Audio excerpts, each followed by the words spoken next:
উনি আল্লাহর দেনে আল্লাহর সাথে যখন তার কালেকশন হয়ে গেছে গিয়া, তখন ওই মনসুর হালাতের মতন, ঠিক আছে, আমি নিজে আল্লাহ আয়নাল হক। আসসালামু আলাইকুম। ওয়ালাইকুম সালাম। আসলে ভাইজান আপনার কাছ থেকে আমি জানতে চাইছিলাম যে এই হযরত শাহ সুলেমান লেংটা বাবার দরবারে ভক্তরা আশেকরা যখন আসে তাদের কাছে আমি একটা জিনিস দেখতে পাই, সেটি হলো একটি লাল গামছা মাথায় বাঁধে, নয়তো গলায় রাখে। আসলে এই লাল গামছাটার কেনার রহস্য কি এবং এই গামছাটার ভিতরে কি আছে যদি একটু দর্শকের উদ্দেশ্যে বলতেন।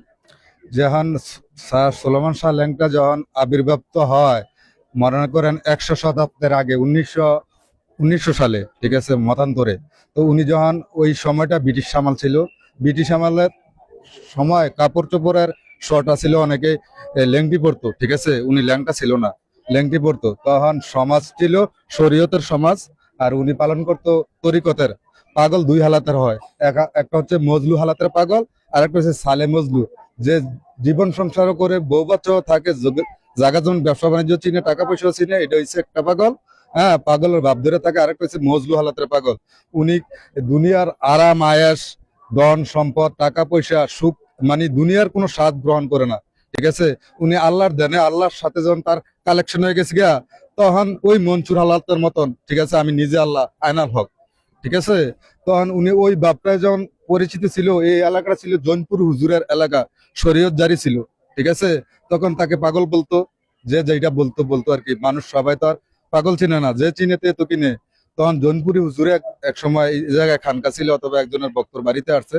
তো অনেক শরীয়তের মানুষ যারা 5 ওয়াক্ত নামাজও পড়ে, মিসাও করে, বাটফারিও করে, অথবা সমাজের যত কুকাম আকাম আছে সবটা করে, তারা তাকে গিয়া বিচার দিছে যে আমাদের সমাজটা পাগলে নষ্ট করতেছে। তখন পাগল তো পাগল চিনে, উনি হইছে শরীয়তের আল্লাহর ওলি। আল্লাহর অলি, আর উনি হচ্ছে মারফতের আল্লাহর অলি। তো তাদের তো লুক দেখলে চিনে, ঠিক আছে। আপনার সাংবাদিক আর একটা সাংবাদিক দল করে চিনবে না। তো খবর পাঠাইছে যে জুমার নামাজের পরে ওই পাগলকে ডাইকো।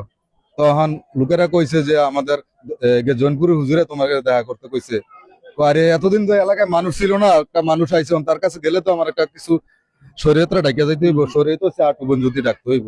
তখন তো উনি পরে ল্যাংকে, ঠিক আছে। তখন এরকম একটা গামছা একজনকে নিয়া ওই সতর ডাইকা ওনার সামনে গেছিল, ঠিক আছে। তাদের মধ্যে তারা আলোচনা করছে, আমার মতন পাবলিক সাইড হয়েছে। তো পরে জিজ্ঞেসে, তুমি ল্যাংটা এইভাবে থাকো কেন, সতর ডাকাত থাকো না কেন? ওই গরু ছাগলের সামনে সতর ডাকা থাকলে কি না থাকলে কি, ঠিক আছে। তারা হচ্ছে আধ্যাত্মিক ইশারা, অথবা এটা আমরা সাধারণ মানুষ বুঝবে না, সবাই বুঝবে না, এরকম আর কি। আমারও গল্পটা শোনার কথাই, ঠিক আছে। মানে কোনো পাঠ্যপুস্তক থেকে অথবা কার কাছ থেকে জানে। আমার বয়স কম, 1988, ঠিক আছে।